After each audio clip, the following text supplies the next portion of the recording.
Okay. Oh, all right. So we were going to talk about characters. Yeah. So releasing the catch, I think the history of releasing the catch and why I wrote that is pretty well known at this point. But the characters were really fun to write. And when I first originally started them, I was using everyone's names that I knew of. Because I was like, how do you start? Because even before you told me about that, when you first gave me the book and I was reading the catch, that's the first one I read. Like you told me, your son's name, you told me this and that. And I'm like, oh, so these people. Yeah. And then you have a preconceived idea because you know who they are. So so that's why I won't ever do that again. But, and I'm trying to, like I think I said before, trying to explain to somebody that you've written a character as an asshole. And then you try to say to them, later that I named this character after you, but it really isn't you. But it's just your name. It's just your name. It's just your name. But that was kind of hard. So that's another reason why I try to not use names anymore for other things. But so we were talking about Scrivener, and we were talking about the character templates and some of the stuff in there. And what I did with releasing the catch was I had written out the character arcs. So from birth to death of each of the characters that were in the books. I know what happens to each one of those. I know releasing the catch like the back of my hand. I know all of the characters. I know where they come from, what their lives were like, and how they end their lives, or how they, after the story's over, what happens to them and stuff. So, So Faith. Well, should we just start with Faith? I guess. Okay. Well, Faith. And Jake, they obviously, she has had a complete arc to her. Actually, I can't really say what happens to them, right? Because that's a spoiler. So what should I talk about with the?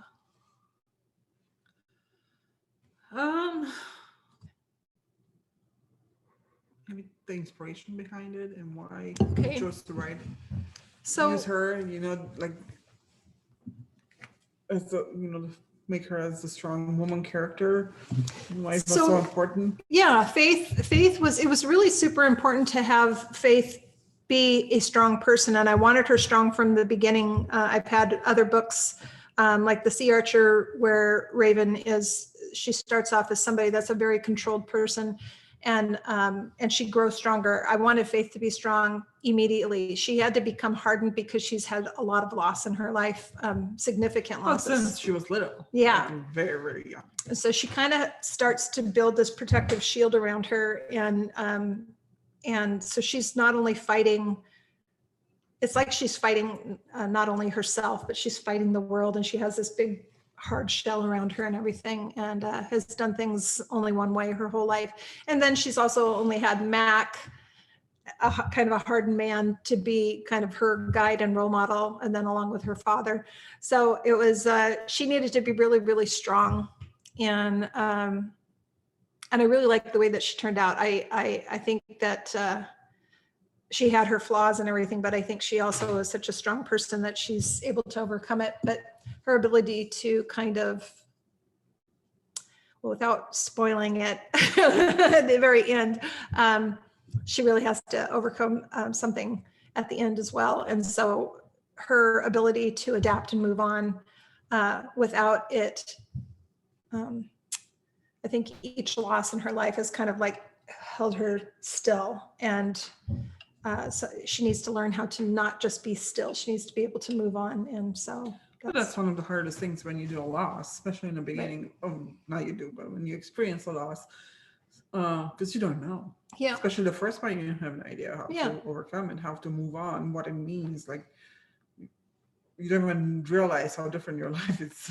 Right. I do really think it's one of those things, and you've had this loss too, but like with my father-in-law, it's those moments right after where you're sitting there wondering how the world is moving on, when you're standing still and you're like your whole entire world has just changed and everybody else is out there, they don't care. Yeah, but especially if it's somebody that close, somebody, a family member, you still have a lot of their physical things around you. Yes. It's just them not there, but Yeah. everything else is the same. And Yeah. it's so weird. It's that feeling that I don't know. I don't Yeah. even know how to explain it. Well, to me, there's also that belief system in my belief system is that they aren't gone. I do feel that energy and things around. So to me, that's how yes, you but kind of it's move not- forward. You want to have a conversation with them, you can't. You want Yeah. to pick up the phone and call.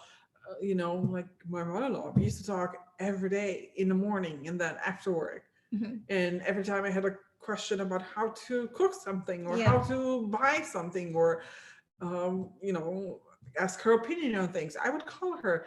And in the beginning, you grab the phone and Yeah. you want to call and you realize there's nobody there. Yeah. And that's the part, Yeah. right? That's just it. That's when you, or, you know, every once in a while, I mean, even now, there will be times where Jeff and I are on the boat and I'll see something going by and it will be just so familiar because that was something we did with Chuck or something. And so I wanted Faith to be somebody that was kind of stuck and needed to learn that life does go on.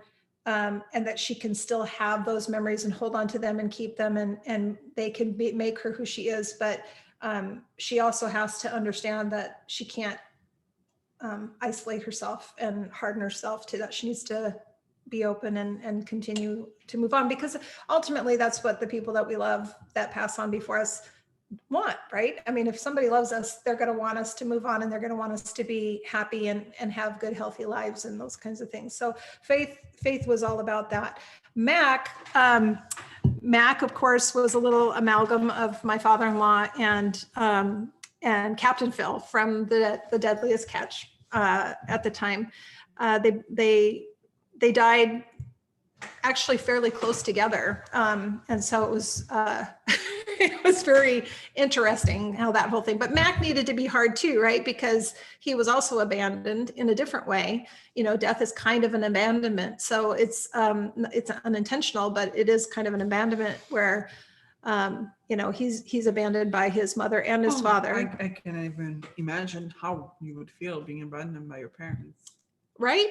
That seems like that would be, especially at a young age, because he was fairly young. Well, and then you don't have a frontal lobe to kind of process that either. So you're sitting there, well, what's wrong with me that my parents didn't want me when it had absolutely really nothing to do with you. It's totally more of a character flaw and failure in their part.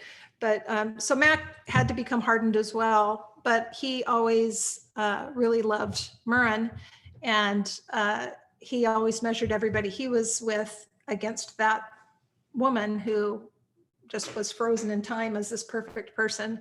And so one of the things from the catch to releasing the catch was Rosie's character arc. I did want to complete her arc. You know, I didn't like her the first time. Yeah. I didn't like her. Yeah.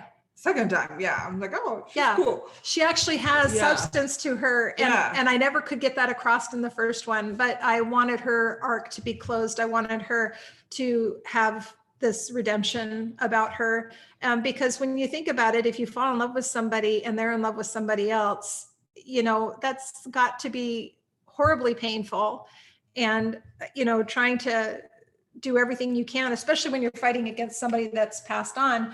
Now you're fighting against this dead woman that's just perfect in his mind. And if she had grown old and he'd been around her more, he would have seen her character flaws too. But because Rosie's alive and Murren is dead, it's very hard to compete against that. So I loved Rosie's arc. I think I closed it in a way that I was really, really happy with.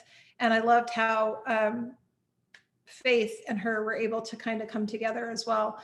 And she was able to have that kind of mother figure that she really, really longed for too. I was surprised by that in releasing the catch, but I was actually happy. Because Faith needed somebody that she could go to. Yeah. Like ask her about period and fun stuff. Exactly. Yeah. Which is one of my favorite scenes, by the way, with her and Mack talking. Yeah. I loved that little exchange, and that was so organic and so it was really cool. Now in terms of like some of the other characters, you know, the boys, Brady and Charlie, Charlie obviously is my son's name, and his best friend growing up was Brady. And the two of them got into a lot of trouble and were just characters and so much fun to be around all the time.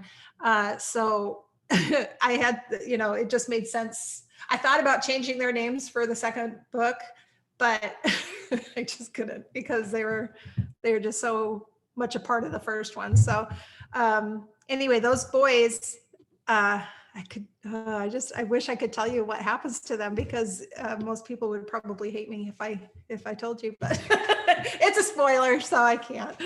But yeah, they're just those two. I think everybody knows people like them, that just live life to the fullest and on high turbocharge, and maybe never really completely grow up. They're 30, years old in the book, but they could. No, you're not talking about your son now. No. My son's 25, and he's still, there's just this light, in there that, where Faith is, my daughter's name is Paisley Faith Heckman. And so Faith, there's qualities about Faith that are in my daughter that are just that solid iron core, somebody that is really strong and capable and amazing.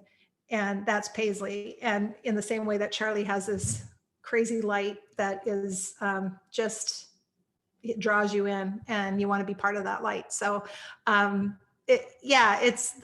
kind of the way the characters played out. I'm trying to think. Oh, Nels. Okay. So I think I've said this before, but Nels, my great grandfather's name was Nels Pearson.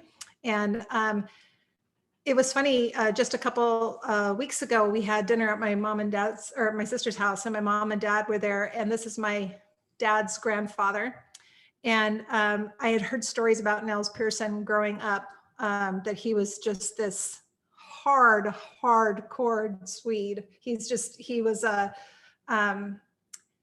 He would like surf down, like he was a logger, and he would surf down the mountainsides on the logs. He loved to be up on the logs as they would like slide down and stuff. And my dad was just telling me this story, and he is always static for me in pictures.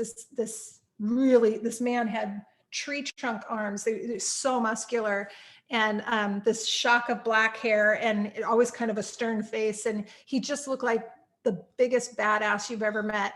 And I've seen these pictures of him growing up, but I had never had his words. And my dad told this story about him on the logs and about some of the sayings that he used to say. And it brought him to life for me in a way that I just never experienced before. And it made me so happy, because it really was more like the Nels in the book, where, he was a quiet man, but when he said something, you paid attention and all this stuff. So anyway, so that's Nels. Who am I missing? I think that's it. There are a lot of other characters that are not that important to the story. Yeah. But releasing the catch. Oh, well, Jake. No, he really, he's kind of more of a supporting person in the book. It really is a true woman's fiction. Yeah, so it is. Yeah. So those are the characters of Releasing the Catch. Okay, I think that's going to wrap it up for Jeny's Tattletales today. I hope you have an absolutely splendid day, and I want to really thank you for joining me, and I hope to hear from you and see you next time.